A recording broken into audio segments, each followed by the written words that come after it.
Hello and welcome to your GMan Season 16 Division 5A Matches of the Week recap for Week 4. I'm Lord Sigmund, and let's have a look at the games we've got. So, only 3 games to review this week, I'm afraid. GMan, the KSO Bulls coach, didn't show up on Reddit this week, so his match versus the Trailer Park Boys was adminned. But we'll get into our first game. Stupid Puppies Malice in Zonderland, the Amazons versus Glandate's CB Almansa C, the human team. And starting as I mean to go on, my prediction was right. The Amazons get another 1-1 draw this week. Their 4th in a row. Looking at the stats, it looks like the same old story as last week. 62% ball possession for the Amazons versus 18% for the humans. And the Amazons only had it in the opposing half for 12%. Not a very bloody game, despite 73 blocks and 21 armour breaks total, so I'm guessing the Amazons caged up for most of the game, playing a bit conservative again and having to settle for the draw while the humans score quickly on their drive. But I'll be happy to be proved wrong there once I've watched the recap. Low SPP Game 2, 1 MVP, and 1 touchdown each, and then the Amazons get a single Kaz with that, but nothing else. So, after watching the recap, the Amazons induced a wizard, and the humans choose to receive, but the kickoff rolls pouring rain. The humans pick up the ball with a thrower, and spend the first 4 turns running it back and forth between a flank and a midfield, with a double screen in front of it. The Amazons pressure the screen though, and they start their turn 4 by bolting the ball carrier, blitzing the ball free, and making the dodge through and pick up with their AG4 catcher.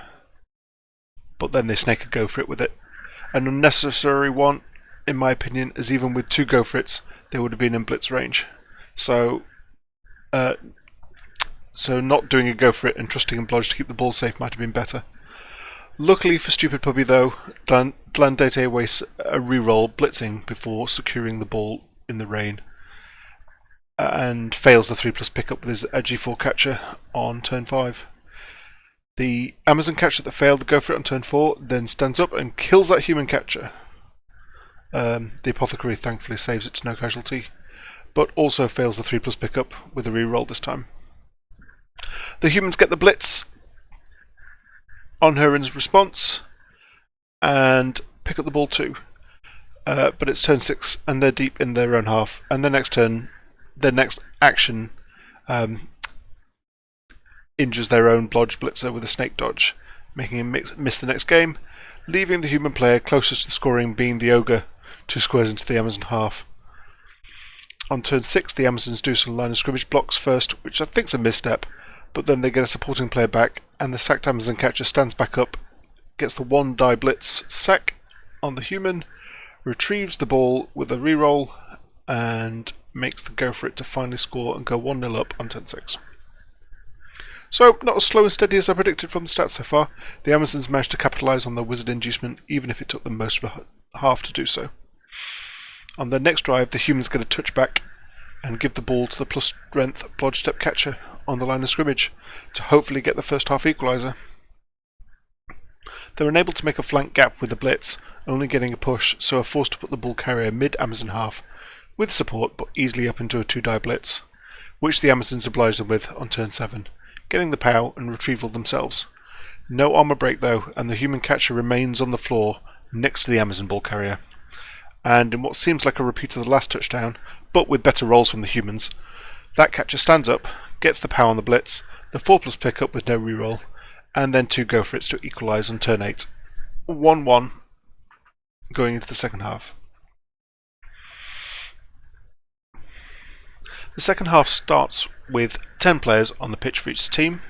The Amazons get a high kick, but fail to catch it in the rain, and we see the familiar playstyle come back, shifting cage in their own half. After 4 turns though, the humans are starting to pressure them with 2 more removals, meaning they outnumber the Amazons 10-8 now, with a marker on the ball carrier. A failed dodge to end their turn 12, though, leaves a hole for the Amazons to run through, and they get the ball carrier through with 2 other players to screen, before failing a dodge to end their turn 13. Humans respond by swarming the ball carrier, getting 5 players around the 3 Amazons there, but they fail the blitz, only getting a push to the sideline with a re-rolled 2-die block. With no way forward, Stupid Bubby runs the well-protected ball carrier backwards for the next 3 turns, settling for the draw again rather than risk losing, and the game ends 1-1.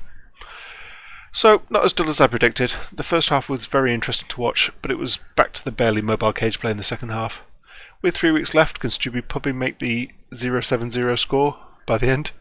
I think I'm going to keep predicting it with the hope of jinxing it or being correct. It's a win-win for me either way. So, next up, we have Murphy's Chem Killers Chemry team versus FC Hammerstein Hummersep's Pro Elves. Another correct prediction for me, and an absolutely dominating win by the Pro Elves here. Look at SVP. Murphy actually managed to get 3 SVP on top of the MVP this week, so a little bit further development. Both teams only had 25% ball possession, which seems to me like Hummersep scored fast when he had the ball, and Murphy had trouble picking it up. The Elves have 4 completions, and even the Chemry got 1. That's bizarre. The Elves also outbashed the Chemry with 2 casualties to 1, so a pretty dominant win for Hummersep this week, as to be expected. So, after looking at the recap, Murphy again induces hack and slash for some godforsaken reason. Please stop inducing hack and slash. It is a terrible waste of inducement money. It's a weak, not very mobile chainsaw that doesn't provide anything else, and easily gets knocked out or injured. The Elves choose to kick, and the Chemry get a touchback, and give it to a rookie Tomb Guardian for another bizarre reason. Not a good idea in my opinion. Murphy puts it behind a screen but doesn't cage it up. Hack, as predicted, gets casualtied after 2 turns because he was left exposed after blitzing. 100k of inducement money down the drain. Hummersep starts basing up the Chemry players after making a hole by removing Hack, including putting a Blodgep Blitzer on the ball-carrying Tomb Guard. That ball carrier only rolls a push on turn 3 and remains based up, giving Hummersep the opportunity to get enough assists on him and knock him down with a reroll assisting the block. He then goes for a bit of a cocky play, picking the ball up with a thrower nearby and getting the vanity pass to an adjacent catcher rather than picking it with a catcher. That catcher then runs down the Chemry half, well away from any threats, staying on the sideline so it can't even be based with 2 go-for-its from the Chemry. The Chemry do some bashing on their turn but don't achieve anything, and the Elves score on turn 4, going 1-0 up. Both teams at full strength the next drive. The Chemry get a quick snap, but Hummersep kicks the ball right to their end zone. Murphy makes the 4+ pickup with the sure hands reroll, and then makes a 4+ pass attempt to a waiting blitz roll without the pass reroll. But having used the team reroll on a block to try and turn a push into a POW earlier, he then fails the 4+ catch needed, scattering it into a spot only marked by the blitzer. An ambitious play definitely from Murphy. Perhaps he's going for the win rather than just going for the loss, the draw. I don't know. Seems ill-advised to me. The Elves managed to get through, blitz that blitzer away and pick up the ball with the blitzer, but are unable to cage or screen him off, instead bringing some players up to support behind him. They do base up all of the Tomb Guardians back in the Elf half though. Murphy gets the power to sack in response, and gets the most favourable scatter in between 2 Chemry players, rather than amongst the Elves on the other side. It's still in an Elf tackle zones though, and Murphy attempts the pickup, 5+ pickup with a throw-R, failing and scattering the ball to an easier place for the Elves to get it back. Hummersep retrieves that ball with a blitz to clear it, passes to a catcher, then runs it down the field, but then fails the handoff to a waiting blitzer with a reroll on turn 6. The Chemry get a blitzer and skeleton on the ball, and Hummersep manages to knock out the blitzer after using a reroll on the dodge for a blitz, but then fails the 3+ pickup, and Murphy has 2 skeletons in range to mark it up where it scatters. Unluckily on turn 8, Hummersep is able to clear the ball, but then again fails the pickup with a 1, and no rerolls left, and the first half ends 1-0 to the Elves. So, very bad luck on the end of that first half for Hummersep. On the Elf drive, they get a high kick, catch the ball with the thrower, blitz a hole down one flank and run the ball down it on a 13 out of 16 SPP catcher, with plenty of supporting Elves around him. Murphy tries to send the tackle blitzer in for a blitz, but it knocks itself out on a failed go for it, and Hummersep gets an easy turn 2 2-turn touchdown on turn 10 to go 2-0 up. On Murphy's drive, the Elves again get a kick right next to the Khemri end zone. Murphy marks up the ball but fails 2 line of scrimmage Tomb Guardian blocks, burning a reroll before attempting to pick up the ball. The Elves swarm the Khemri half, but snake a go for it to base up the throw Ra to end their turn 11. Murphy does some bashing on his turn, but then fails to pick up on the throw Ra without moving any of the other backfield players. On turn 12, the Elves blitz one of the skeletons with a catcher to clear a path to the ball, but then fails the second go for it to get it with the plus Agi blitzer, who badly hurts himself and scatters the ball back to the middle of the Khemri half. It feels like blitzing with a blitzer and only needing 1 go for it and a 3+ pickup with the catcher, rather than 2 go for it and a 2+ pickup with a blitzer might have been a better choice, but Homerset told me that he was trying to level the blitzer up, which I think I'll be comfortable with, being 2-0 up already. Murphy, playing to try and get a draw rather than lose, picks up the ball next turn with the throw Ra and then attempts to pass forward again, to a Tomb Guardian this time though. And even though it's inaccurate, the pass scatters back to the Tomb Guardian, who fails the 6+ needed to catch it. On turn 13, Homerset brings Elves up to mark the ball, but then fails the 3+ pickup with the thrower, burning a reroll in the process. Murphy injures that thrower in response, and knocks out another Elf in the process of getting 4 men on the ball, including 2 Tomb Guardians. The Elves get a blitz push to scatter the ball, but then fail the dodge away, and end a short turn 14. Murphy's turn 14 isn't much longer though, when he fails a blitz with a Tomb Guardian to clear the ball, who rolls 2 Skull Pows and knocks himself down. The Elves clear the ball with a block and blitz, make the pickup this time, and use their last reroll to make a pass to a waiting catcher for the final touchdown on turn 15 to win 3-0. The Khemri finally make a pass on their turn 15 though, and get some extra skill points in their pocket before full time. Good skill points are players that need it for Homerset, and another disappointing game for Murphy, unfortunately. With some better luck for the Elves in the first half though, this could have been a 4-0 win. So next up, the KSO Bulls versus the Trailer Park Boys. This was an admin win. Lijan never posted on Reddit this week, so yep, hopefully he'll be back for next week. A Beastman and a Chaos Warrior get the MVP, and I think we got 2 touchdowns on 2 Beastmen as well. So last up, we have Red Fang Elite Warriors, Hindy's Orcs versus Best Luck is Bad Luck, Rightful's Dark Elves, and another correct prediction from me. So that's 4 out of 4 this week. Technically, that was correct. I did predict the Chaos would win. I didn't predict they'd win that way, but yeah, 4 correct predictions for me this week. Makes up for the 4 incorrect predictions I had last week, but hey ho. So looking at the stats, padded fist for the Orcs here. 8 armor breaks from 43 successful blocks. 3 of those gave them casualties though, and that meant the Orcs walked away with more skill points than the Dark Elves did, even though they lost. The Orcs did have less than half the ball possession that the Dark Elves did, though. So, looking at the replay, the Orcs chose to kick, and the Dark Elves start out by moving a load of their players over to one flank. Picking the ball up with the Witch Elf and getting the vanity pass back to the runner to get the Witch Elf to 6 skill points and level it up.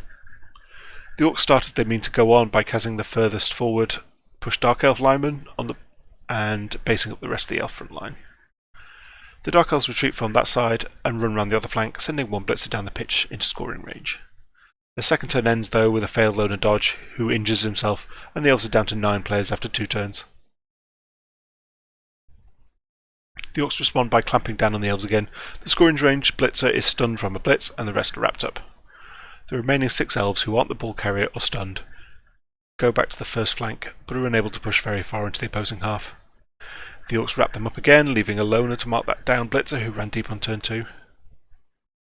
The Dark Elves manage to push a bit deeper with a long screen on turn 4, but the ball's behind the screen now, rather than being held deep, so it's a little bit vulnerable. The Orcs get a marker on the ball carrier with a push blitz, and wrap the Elves again, forcing Rightful to run backwards on turn 5, dodging the deep push blitzer away from its aforementioned loner marker after standing it up. Hindy doesn't let that fly though, and stuns it again with a blitz on turn 6. Rightful forms a loose cage on the other flank on their turn 6, and a lot of the Orc team are left on the wrong side of the pitch. but they do have a couple of well-placed defenders still, mainly from marking up that deep push blitzer. On the Orc turn 6, they blitz the Witch Elf, who's at the front of the loose cage, but dodge saves it from it, and it's only pushed backwards on a stumble. On turn 7, a Dark Elf blitz makes a hole for the Elves, since the Orc defensive line is thinned out by this point, and they manage to get the ball carrying runner through into scoring range, along with 5 other Elves to form a loose cage and screen around it. The Orcs manage to blitz a corner and get a marker on the ball carrier, but it's not enough, and Right Fool finally gets a touchdown on turn 8 to go 1-0 up going into the second half. Not before the Orcs get another casualty, injuring another loner on the line of scrimmage on their turn 8. The second half starts with 8 Elves facing a full Orc team, and the Orcs beat up the line of scrimmage. No injuries this time though, and then they fail the pick up with a blitzer. They don't bother re-rolling it though, pretty sensibly, and it scatters into 2 Orc tackle zones at the back of the Orc half. And then the Elves do a bit of elf bullshit. So, they make a little bit of a hole with a blitz on a line of scrimmage Black Orc. Only a push though.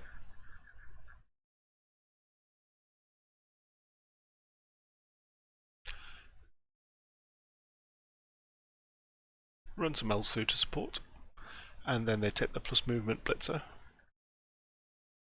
Who has to make a dodge down there to get through, a dodge at the top, and then makes the 4+ pickup in the 2 Orc tackle zones.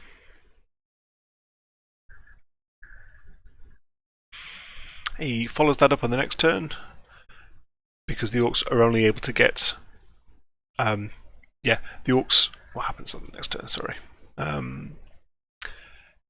It's left based against those two Orcs you could see. Unfortunately, the Orcs are unable to do anything about it, only rolling pushes and stumbles without tackle, and finally pushing it into a position where it can escape fairly easily, which the following turn sees them do. A blitz and a 2+ dodge sees the Elves go 2-0 up on turn 10. The following kickoff sees the heavens open and rain starts pouring for the Orc drive. The Orcs again use a blitzer to try and pick up the ball, presumably wanting a completion on it since it's got 5 skill points. But the pickup fails, and again Hindi doesn't waste a reroll on it. The Dark Elves run some players into the Orc half, but the Orcs mark them up and manage to pick up with a throw this time, on turn 12, while also leaving a blitzer in the Dark Elf half as a scoring threat.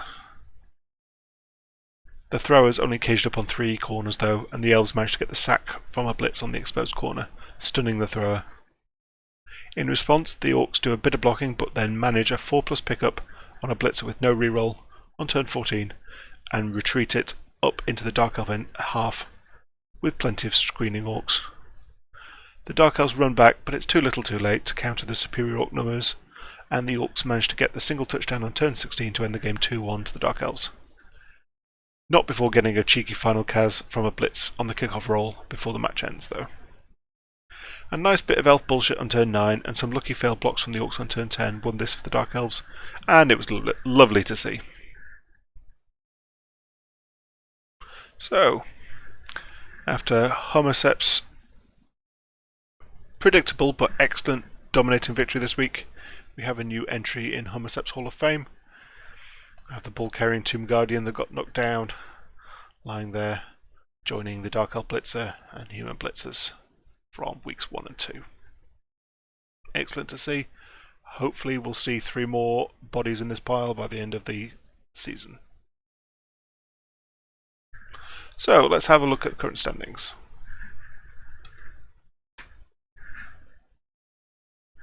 So, dominating in the lead we have FC Emmenstein Homoceps Pro Elves with 10 points, 3-1-0 record and a touchdown difference of 6. An amazing one there.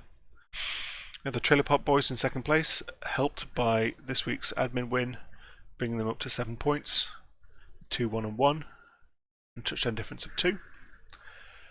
Joined there with CBL Manchester C, Atlantis Humans, also have 7 points and the same win-loss record, but having conceded more touchdowns, they only have a touchdown difference of 1. Middle of the pack, we have 4 points each for Malice in Zonderland, Red Fangs Elite Warriors, and Best Luck is Bad Luck, with 1-1-1 records for the bottom two, and then 4 draws for the Amazons. 0 touchdown difference for both of them. For all 3 of them, sorry. And then we have the KSO Bulls, who did manage 1 win and 3 losses, with a -3 touchdown difference, with 3 points. And then Murphy being at the bottom, who didn't even get a win. They only have 1 draw and 3 losses, with a -6 touchdown difference. So if we have a look at the rankings then. So, impact players, we have the Dark Elf runner at the top with 34 points, scored 3 touchdowns, 6 blocks, done a lot of running around, closely followed by FC MSG's Starcatcher, 34 points as well. And then we have the Human Catcher, nice one at 31 points. Top scorer, the Magio, the Human Catcher with 4 touchdowns, is at the leader of the pack. And then we have 3 players with 3 each. Top blockers are still the Orcs here. Red Fang Elite Warriors, top of the table with 42 blocks and 41 blocks respectively. But then, surprisingly enough, we have the Pro Elf Blitzer Gerhard Reinholdsen at 37. Nice to see him in the top for blockers. Cyrus the Minotaur still top of the table for kills. No kills this week to adjust this table. And despite not playing, he's still top of the table for most casualties. Though Bad Arrow, the Black Orc Blitzer, is creeping up with 4. Black Orc Blocker, sorry. On the Red Fang Elite Warriors is creeping up with 4. And no additional serfs this week.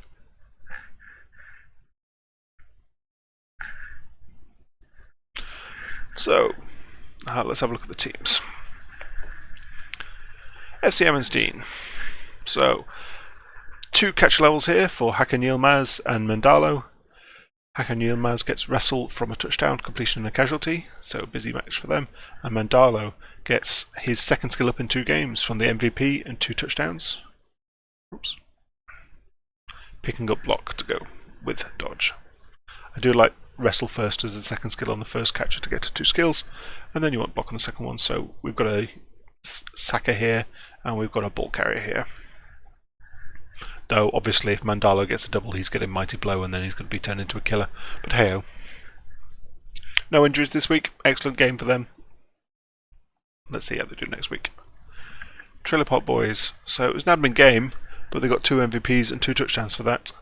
And one of those MVPs leveled up Randy Bobandy, a Chaos Warrior who now has Claw to go with his Mighty Block. No injuries, obviously. Best Luck is Bad Luck. On the first turn, they leveled up their Rookie Witch Elf with a single completion and pick up Wrestle. Excellent skill choice, love to see it. Love Wrestle on a Witch Elf. Some people don't like it because it puts them on the floor and makes them vulnerable, but you want Wrestle, and since all your blitzers start with block, you're not getting it on any of those. You don't want to have to rely on a lineman to do your sacking. So, yep, love Wrestle on a Witch Elf, and yeah, it's great with Jump Up as well. No injuries for these guys. Red Fang Elite Warriors.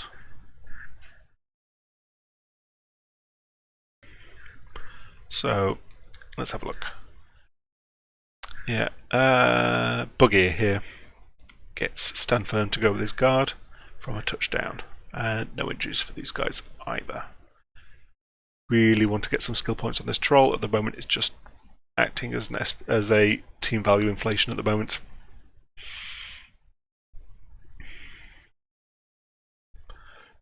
Absolutely no change for the Chaos Dwarves. They didn't play a game, they didn't get any skill points, no injuries. Murphy. Chem Killers get a skill up this week. Sate Kemhef, the skeleton, got the MVP, second MVP for them, and picks up guard to go with it, so that's actually a good level up for them. Though they really need a dirty player. That team definitely so needs a dirty player. Not a great week for CBL Mansa C, no skill ups for them, and Melee, the Blodge Blitzer, is out for the next game. And finally, the Malice in Zonderland.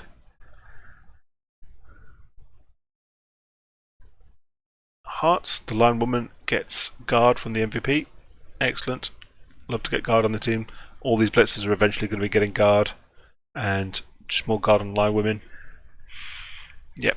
When they get guard and mighty blow, this Amazons turn into a very, very bashy team. And yeah, with the trouble that Stupid Puppies had dealing with stalemates and cage walls and so forth, I think they need to get guard and mighty blow on there as soon as possible. They need to be able to bash holes in those walls. And there was another line woman here, Turtle, who died. So, well, no, got minus MA and got fired and replaced by this new line woman D. So, let's have a look at next week for predictions. So first, Malice in Zonderland versus Best Luck is Bad Luck. I'm going to predict another 1-1 draw to, I'm going to be proved wrong and we're going to have a more interesting game, or we're going to see Malice in Zonderland try for the 7 games, 7 draws outcome, either which is interesting for me. Then we've got the Trailer Park Boys versus Red Fang Elite Warriors. I think the Chaos team are going to take this one.